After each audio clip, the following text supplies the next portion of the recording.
농산어촌에 태어나 살다 보면 대부분 이런 고민을 하게 돼요. 어릴 땐 그냥 평화롭죠. 부모님 따라 경운기 몰고 밭에 가서 과일도 따고 들판에서 친구들과 뛰어놀고. 그런데 이제 고등학교에 들어갈 때쯤 일생일대 고민에 맞닥뜨리게 돼요. 우리 동네를 떠나야 되는지 아니면 남아서 계속 살아야 되는지, 뭐랄까 존재론적인 고민이죠. 우리 동네에서는 내가 좋아하는 일을 하며 살기가 어려우니까 미래가 깜깜하기만 하죠.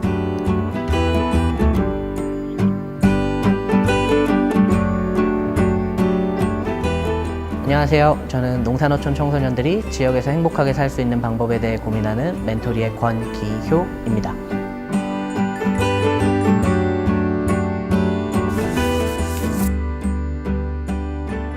이제 고등학생쯤 돼서 현실을 알아갈 때쯤에는 확실하게 이 지역을 떠날 수 있겠다 하는 친구들은 뭐 10%가 채 안 되고요. 대부분의 친구들이 어떻게 해야 되지?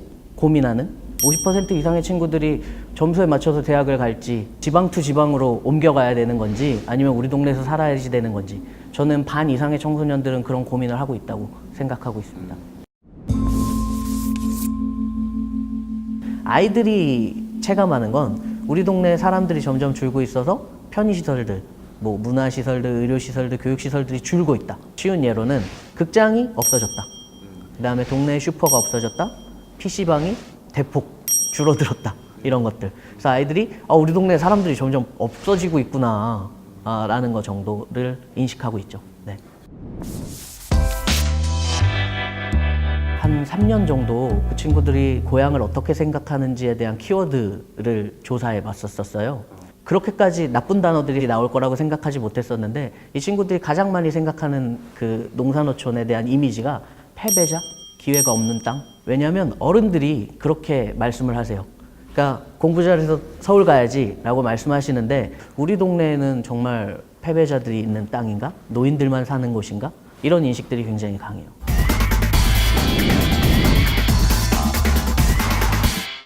저는 사실 농산어촌을 소외되고 불쌍하고 뭐 방치되고 이런 식으로 바라본 적이 없어요. 사람들이 도시를 기준으로 농산어촌이 굉장히 소외된 지역이라는 말들을 기본적으로 쓴다는 걸 알게 됐어요. 절대 나는 농산어촌을 그런 식으로 불쌍한 도시, 소외된 도시, 낙후된 도시로 바라보지 않겠다. 도시를 기준으로가 아니라 농산어촌을 기준으로 한번 농산어촌을 바라봐 보자. 그 질문을 계속 지금도 하고 있습니다. 네.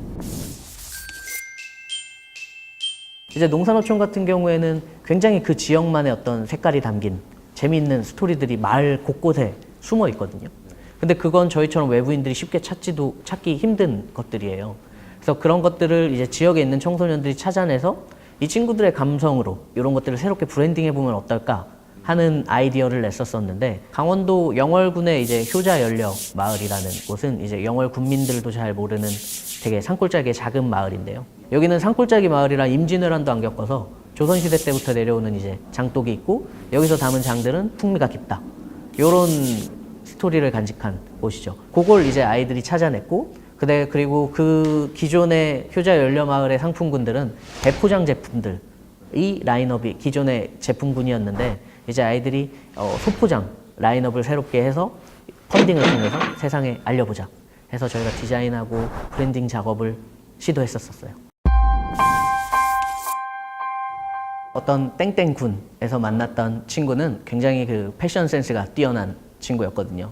그러니까 이 친구는 옷을 굉장히 잘 입었어요. 근데 이 친구의 가장 큰 고민은 우리 동네에 있는 다른 친구들이 옷을 너무 못 입는 게 가장 큰 고민이었어요.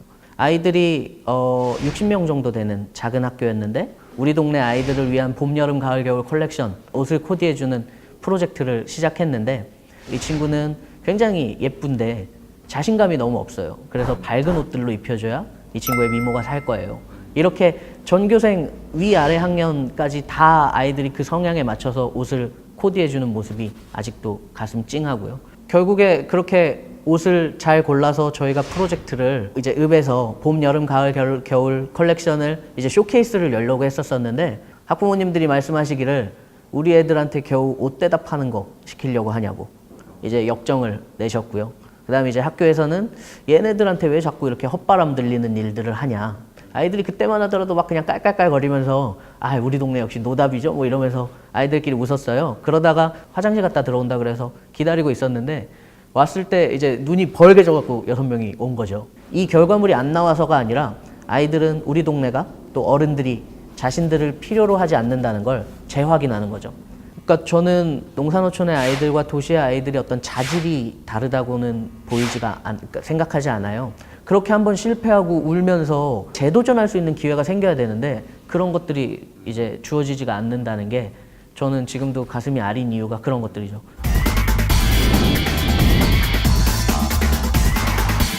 넌 이 길로 가야 돼 라고 이렇게 답을 정해서 아이들에게 길을 제시하시는 경우가 굉장히 많아요. 그러다 보니까 아이들은 굉장히 혼란스러운 거죠.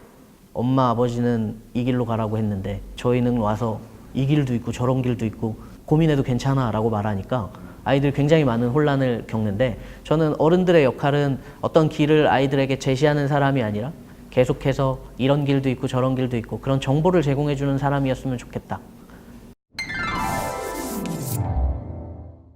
도시라고 지금 잘 되지 않거든요. 농어촌이라서 뭐가 안 돼 라고 말하시는 의도가 기본적으로 도시하고 농어촌을 자꾸 비교해서 라고 생각을 해요. 제가 궁극적으로 바라는 건 우리나라에 있는 모든 청소년들이 자기가 하고 싶은 거 그냥 한번 해보는 거, 그리고 더 나아간다면 그걸 실제로 어떤 결과물까지 내보는 거, 그게 실패하든 성공하든.